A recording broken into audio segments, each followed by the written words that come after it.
Assalamualaikum warahmatullahi wabarakatuh. Hai sobat Kicomania, Kacermania di seluruh Nusantara, kita berjumpa lagi.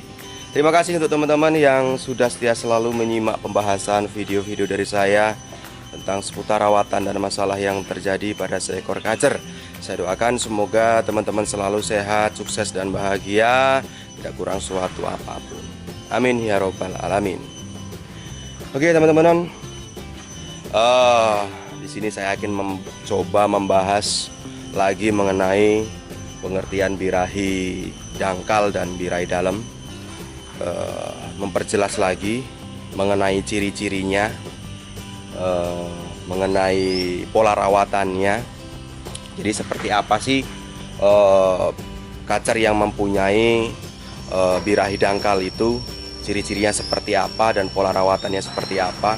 Dan untuk kali ini saya ingin yang pertama, episode yang pertama ini nanti saya ingin mencoba membahas yang birahi dangkal dulu. Dan untuk birahi dalam nanti di episode berikutnya nanti akan berkelanjutan. Jadi untuk teman-teman yang ingin tahu informasinya silahkan simak terus video saya, pembahasan dari saya di channel Dede Chan Kacer tentunya. Oke teman-teman, untuk kali ini saya ingin mencoba membahas mengenai birahi dangkal dan tentunya agar teman-teman juga ikut belajar. Jadi teman-teman ya.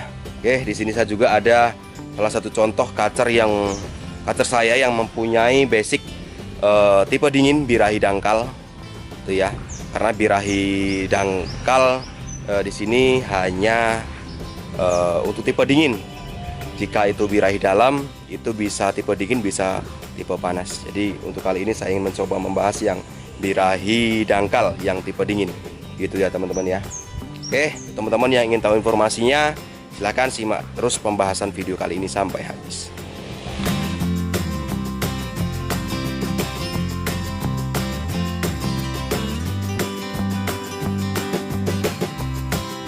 Oke teman-teman, jadi mengulas lagi di pembahasan saya yang lalu mengenai kacer yang mempunyai basic tipe dingin birahi dangkal, dan kebetulan saya di sini sudah mempunyai salah satu contoh kacernya.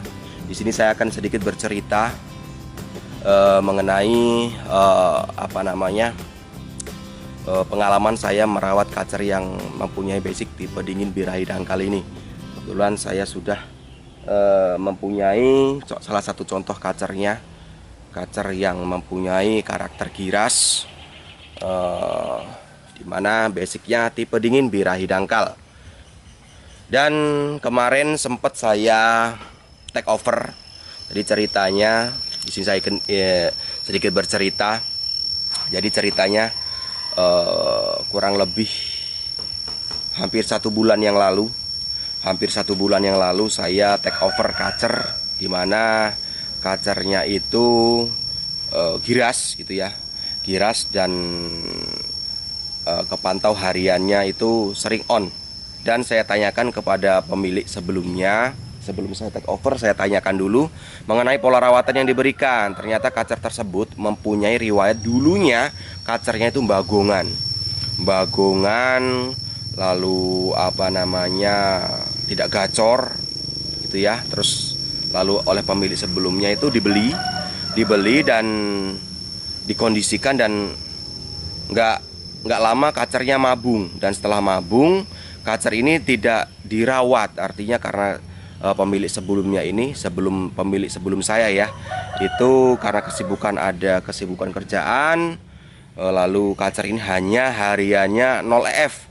Jadi hariannya diablak tanpa makan EF, diablak aja pagi sampai sore, diablak, dikerodong hanya malam hari. Itu tiap hari seperti itu. Dan teman ini bercerita, yang pemilik sebelumnya ini bercerita, dengan dilakukan pola rawatan seperti itu, artinya kacer tidak dirawat kok malah hasilnya malah membaik gitu ya. Yang tadinya kacernya nggak gacor, sering mengembangkan bulu, begitu di 0 EF harian diablak, tanpa mandi, tanpa jemur, harian diablak, itu malah kacer membaik gitu ya. Hariannya mau on sendiri gitu ya, hariannya mau on setiap hari, itu pada saat diablak itu mau on sendiri dan semakin gacor gitu.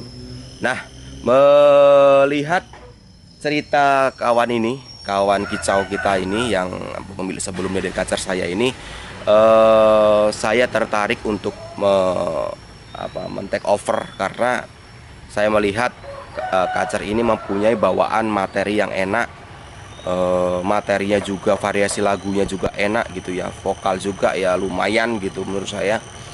Dan saya karena saya pernah lihat itu postingan dia di Facebook, saya melihat kacarnya pas pada saat di track itu main enak gitu ya, bongkar materinya juga muter, variasi lagunya juga enak gitu, vokalnya juga lumayan, dan saya tertarik untuk men-take overnya. Dan alhamdulillah saya sudah take over gitu ya, sudah take over. Dan setelah saya take over, kacar ini saya kondisikan selama seminggu dengan melakukan pola rawatan dingin. Karena saya tahu basic kacar ini ada birahi dangkal gitu ya, birahi dangkal. Maka waktu minggu pertama saya berikan jangkrik itu hanya 2 pagi saja, sore tidak saya berikan jangkrik. Dan mandi jemur saya berikan standar seminggu 2 kali. Jadi mandi, kasih jangkrik, lalu jemur sekuat kacarnya, seperti itu seminggu 2 kali.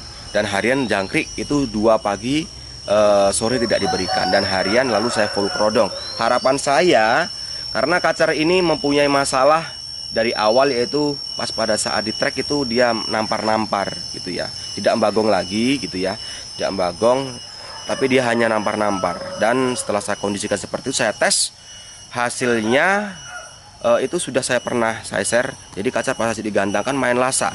Menurut saya lasaknya itu karena over emosi. Menurut saya karena pas pada saat di riwayat rawatan sebelumnya dia hanya 0 EF, tanpa mandi, tanpa jemur. Pada saat di track tidak lasak mainnya, hanya mental-mental gitu ya, hanya mental-mental. Begitu saya kondisikan, saya berikan mandi, jemur, lalu saya berikan EF, kok mainnya malah lasak gitu ya. Berarti kan saya beranggapan kacar ini berarti mengalami over emosi gitu, karena saya berikan penjemuran itu tadi gitu. Nah, dengan hasil seperti itu, untuk minggu pertama saya tes gantang, hasilnya menurut saya vonis itu over emosi. Lalu saya rubah untuk minggu berikutnya, saya rubah pola rawatannya karena saya ingin memastikan benar nggak sih kacar ini mengalami over emosi. Lasaknya itu apa, lasak over emosi apakah karena masih dia kondisi dominan birahi. Saya masih penasaran, ini main lasak namparnya ini kondisi dominan birahi atau emang kondisi benar-benar over emosi. Makanya untuk minggu berikutnya saya rubah pola rawatannya, saya rubah jadi untuk mandi saya tambah menjadi seminggu 3 kali, mandinya saya bikin seminggu 3 kali. Lalu untuk penjemuran saya kurangi durasinya, tetap seminggu 2 kali penjemuran setelah mandi, cuman hanya waktu itu hanya maksimal 30 menit, jadi tidak sampai kacarnya gerabakan ngos-ngosan lagi gitu ya. Karena saya melihat untuk riwayat kemarin pas pada saat dites minggu sebelumnya itu, saya vonis kacarnya mengalami over emosi, karena saya ingin meyakinkan benar atau tidak kacar ini mengalami over emosi atau emang masih dominan birahinya. Makanya saya tambah mandinya menjadi seminggu 3 kali, dan jemur saya kurangi menjadi seminggu 2 kali, tetap durasinya saya kurangi menjadi 30 menit. Dan jangkrik waktu itu saya tambah menjadi 3 pagi 3 sore gitu. Dan setelah saya tes gantang di minggu selanjutnya, saya tes gantang, ternyata hasilnya malah semakin parah. Nanti saya berikan cuplikan videonya. Jadi hasilnya seperti ini. Jadi pas pada saat dites gantang seperti ini, cuplikan pas pada saat gantang yang kedua. Jadi seperti ini. Pas pada saat latihan kacar gitu ya, dibikin seperti suasana di lomba, artinya dibikin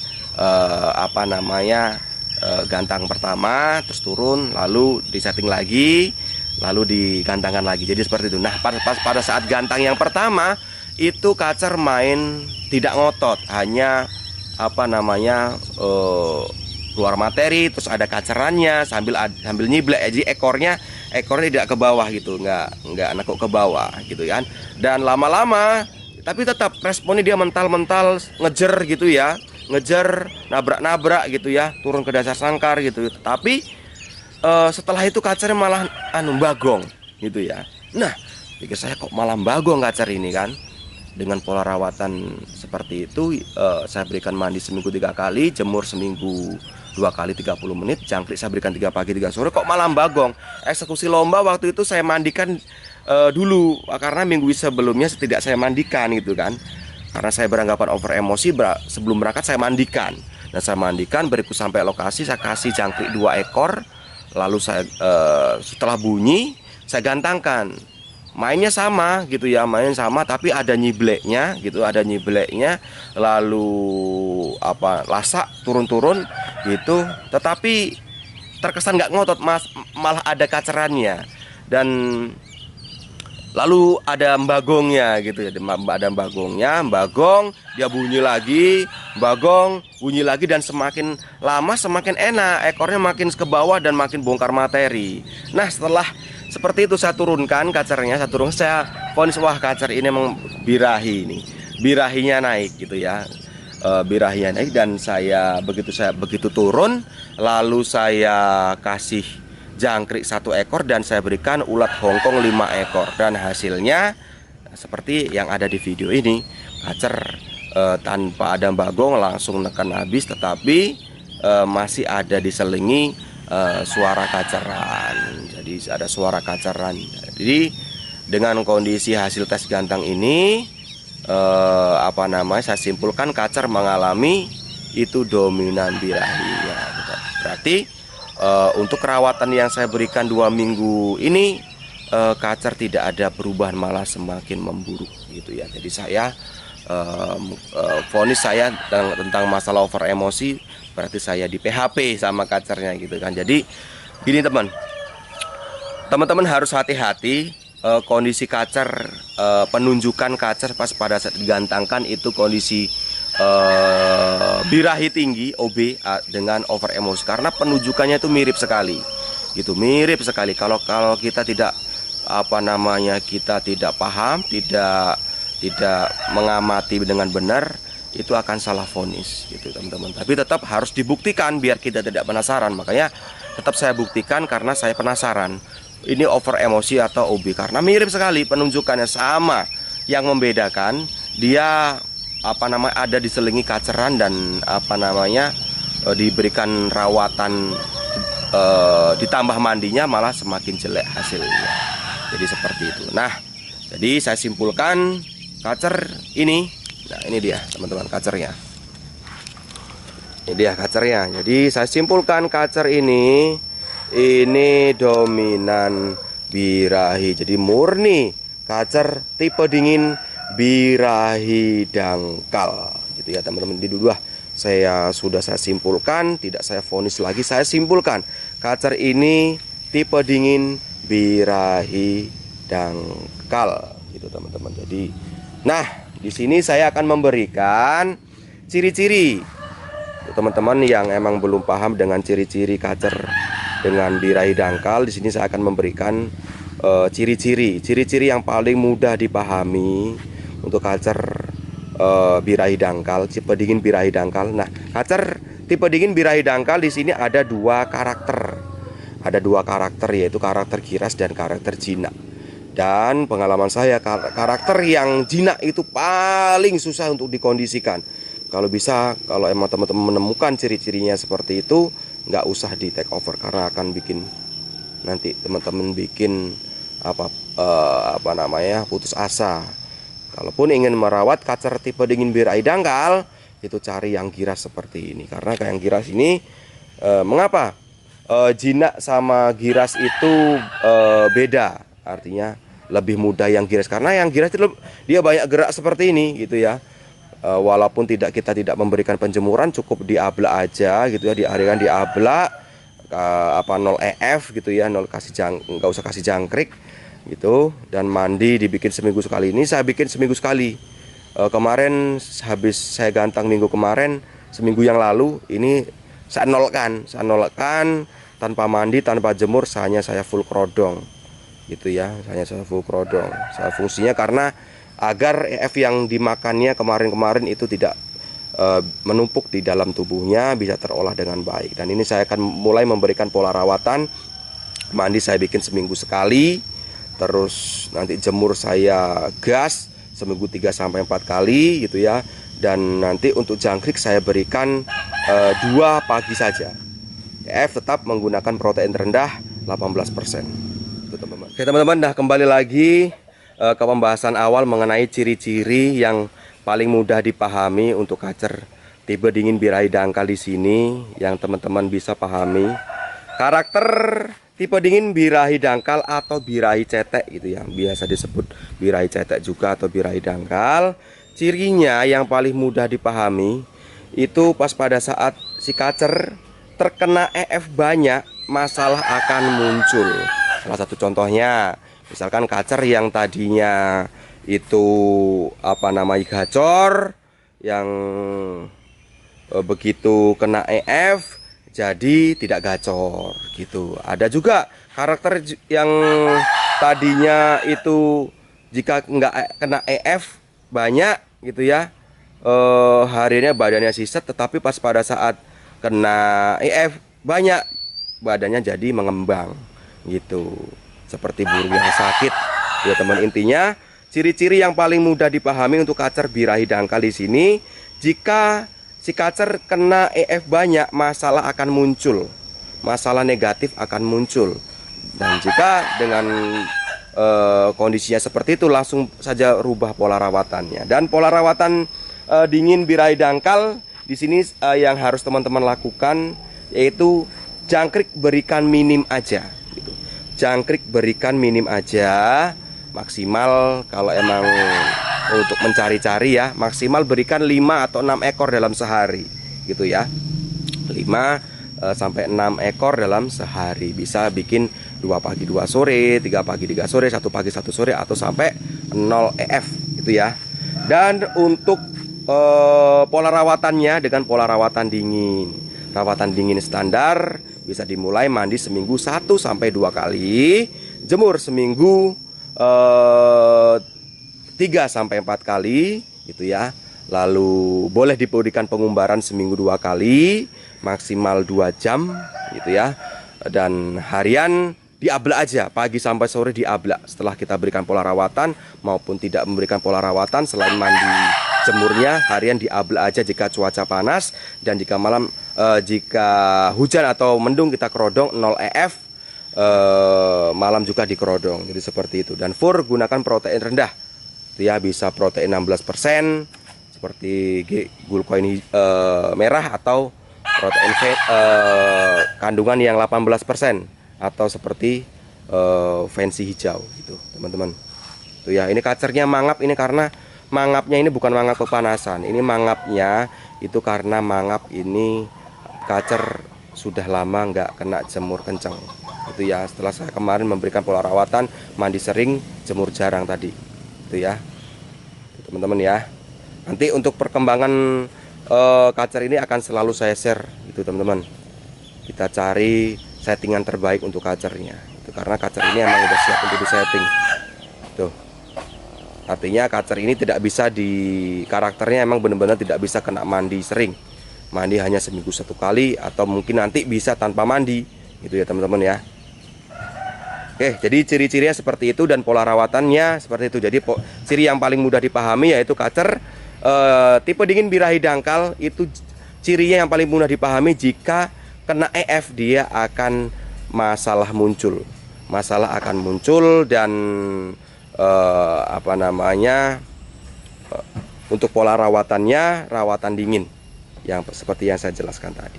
Oke teman-teman, jadi seperti itu dulu pembahasan saya mengenai ciri-ciri kacer birahi dangkal yang kita bisa pahami, dan untuk pola rawatannya.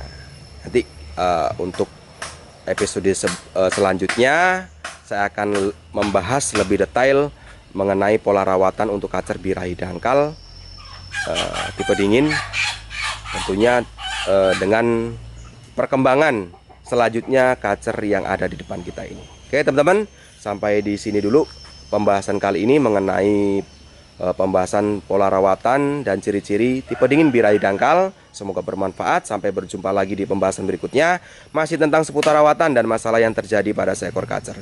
Salam kicau mania, salam sukses untuk kita semua.